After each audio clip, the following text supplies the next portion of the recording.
Hello people, అందరూ ఎలా ఉన్నారు? ఏం చేస్తున్నారు? నాతో చెప్పడం మర్చిపోకండి. ఇలాంటి మంచి వీడియోస్ కోసం మన ఛానల్ని సబ్స్క్రైబ్ చేయండి, లైక్ చేయండి, మర్చిపోకండి. ఫ్రెండ్స్ అండ్ ఫ్యామిలీకి కూడా చెప్పండి. నేను ఇంకా రోజు రోజుకి మంచి మంచి వీడియోస్ తోటి మీ ముందుకి వస్తాను. మ్, ఆ, నన్ను నేను ఇంకా ఇంప్రూవ్ చేసుకుంటాను.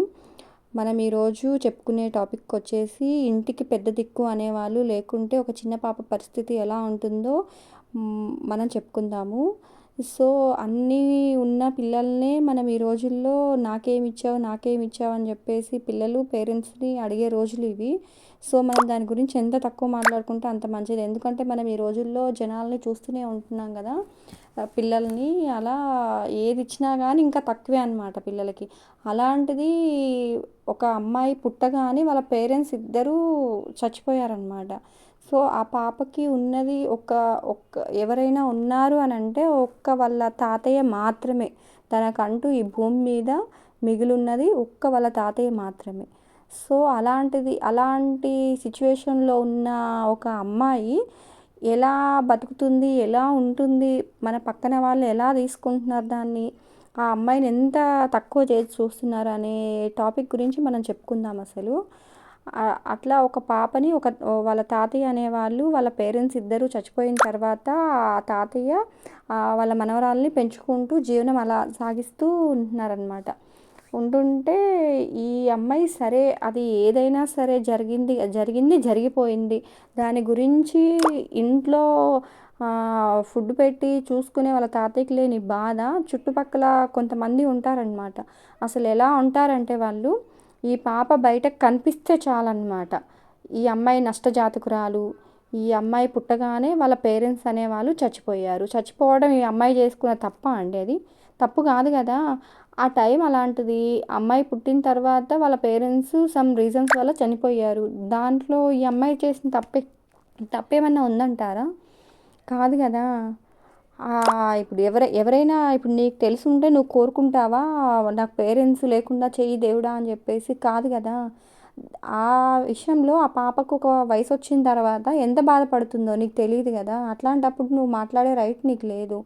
సో అసలు ఆ పాప బయటకు కనిపిస్తే చాలండి, కొంతమంది జనాలు ఉంటారు, ఈ అమ్మాయి జాతకం మంచిగా లేదు, ఈ అమ్మాయి పుట్టగానే వాళ్ళకు కలిసి రాలేదు, అంతకుముందు బాగా వెల్ సెటిల్డ్ ఫ్యామిలీ వాళ్ళ పేరెంట్స్, సో ఈ అమ్మాయి రాగానే వాళ్ళ పేరెంట్స్ ఇద్దరు సో ఇలా ఈ కొన్ని సిచ్యువేషన్లో ఇలా జరిగింది అని చెప్పేసి మాట్లాడుకునే వాళ్ళే అనమాట. ఆ మాటలు తనకి ఇప్పుడు ఒకసారి కాకపోతే ఒకసారైనా వినిపిస్తాయి. వినిపించినప్పుడు ఆ పాప ఎంత ఫీల్ అవుతుందో నీకు తెలుసా? ఆ మాటల్ని ఆ చిన్ని హృదయం ఎంత ఎంత మనోవేదన భరిస్తుందో మీకు ఏమైనా తెలుసా అండి? తెలియదు కదా. తెలియనప్పుడు మీరు ఎందుకు మాట్లాడడం అట్లా మాట్లాడడం అస్సలు కరెక్ట్ కాదు. ఈ వీడియో చూసిన వాళ్ళలో కొంతమందికైనా ఒకరి గురించి మాట్లాడడం మానేస్తే చాలా మంచిది. సో అట్లా పాపని అసలు ఎంత ఒక రకమైన సూటిపోటి మాటల వల్ల సగం బాధపడుతుంది. ఇటు ఇంట్లో ఒంటరి ఫీలు, తనకు నా అంటూ చెప్పుకునే వాళ్ళు లేరు, చూసుకునే వాళ్ళు లేరు. ఉన్నది ఒక తాతయ్య. వాళ్ళ తాతయ్య ఎంతవరకు తనని సపోర్ట్ చేస్తాడు? అట్లా అని చెప్పేసి ఆ చిన్న పాప ఒక కాటికి కాలు చాపుకున్న ఒక పెద్ద ఆయన దగ్గరికి వెళ్ళేసి నేను ఇంత బాధపడుతున్నానని చెప్పేసి చెప్పుకోగలుగుతుంటారా? చెప్పుకోలేదు కదా.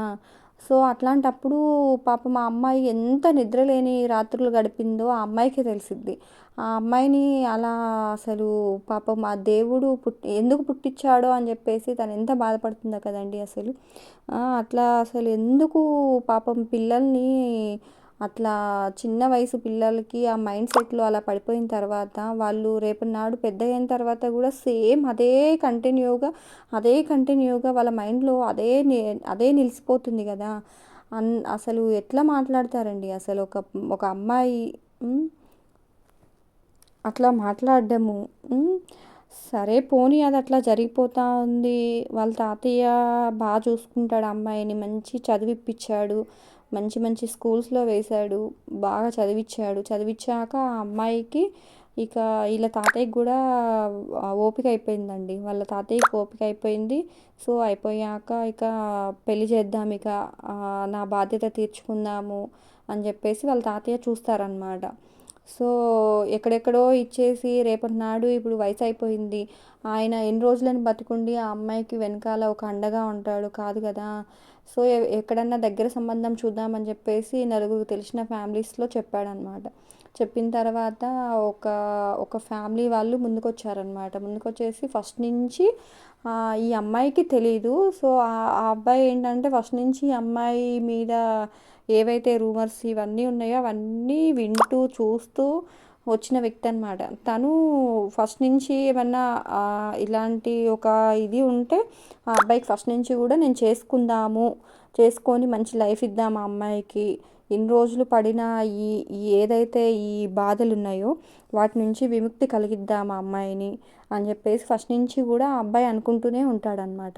సో లాస్ట్కి అనుకోకుండా అది ఆ అమ్మాయికి మంచి జరగాలని అక్కడ రాసి పెట్టుండి ఆ సంబంధం ఆ అబ్బాయి దగ్గరికి వెళ్ళిందో ఏదన్నా జరగనివ్వండి. సో లాస్ట్కి ఈ అమ్మాయి మ్యాచ్ ఆ అబ్బాయి దగ్గరికి వెళ్ళిందనమాట. అలా ఆ అబ్బాయికి చెప్పడానికి మాటలు లేవు ఇంకా. అదే అతను ఫస్ట్ నుంచి అదే అనుకుంటున్నాడు, అదే నిజమైంది కదా. సో చాలా అంటే చాలా ఫీల్ అయిపోయి ఆ అబ్బాయి ఇక ఓకే నాకు ఇష్టమే అని చెప్పి చేసుకుంటాడనమాట. వాళ్ళిద్దరికి మ్యారేజ్ కూడా అయిపోయింది. అయిపోయాక ఇప్పుడు సూపర్గా ఉన్నారనమాట వాళ్ళు. ఎంత హ్యాపీగా ఉన్నారంటే అంత హ్యాపీగా ఉన్నారు. వాళ్ళకి 2 కిడ్స్ కూడా అండి, బాగున్నారు. వాళ్ళ తాతయ్యని బాగా చూసుకుంటారు, వీళ్ళు వస్తూ ఉంటారు, వాళ్ళ తాతయ్య వెళ్తూ ఉంటారు. సో వెల్ సెటిల్డ్ అనమాట, చాలా బాగున్నారు. వాళ్ళు ఎప్పటికీ అలాగే సంతోషంగా ఉండాలి అని చెప్పేసి మనం కూడా కోరుకుందాము. అంతే ఈ వీడియో. నేను ఇప్పటి వరకు చెప్పినది నచ్చినట్లయితే నన్ను సబ్స్క్రైబ్ చేయండి, మర్చిపోకండి. ఫ్రెండ్స్ అండ్ ఫ్యామిలీకి కూడా షేర్ చేయండి, లైక్ చేయడం మాత్రం మర్చిపోకండి. ఇంకొక వీడియోలో మళ్ళీ మనం కలుసుకుందాం. Bye bye.